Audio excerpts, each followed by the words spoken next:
मी आमच्या नेहरू हायस्कूल शिंदेवाडी इथे शिकते. माझी आई मला लहानपासून मोठं करत आली आहे. माझे पप्पा नाही, त्यामुळे मला त्याची जाणीव झाली. माझे पप्पा कसं होते, काय होते याचं मला खूप वाईट वाटते. मला पप्पा नाही.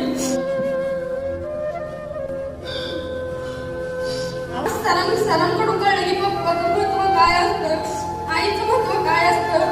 आई मम्मीसारखी म्हणते की अभ्यास कर अभ्यास कर. आपण सारखं तिला म्हणतो केलं की आपण सारखं नकार देतो तिला, आम्ही करत नाही काय नाही असं का म्हणतो. पण त्यांचं एकदा ऐका कसं वाटतंय ते. हा अभ्यास करून कसं वाटतं की 4 देव आणि सरांनी सांगितलेलं प्रत्येक प्रश्न आईला आणि वडिलांना घरी जाऊन विचारा. मी फक्त माझ्या आईला विचारू शकते फक्त.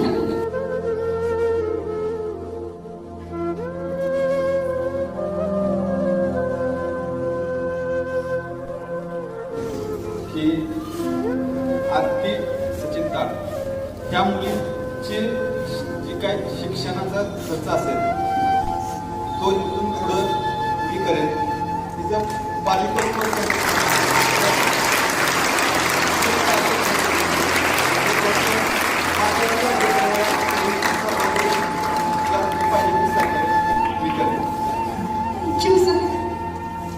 मंगल बाळा.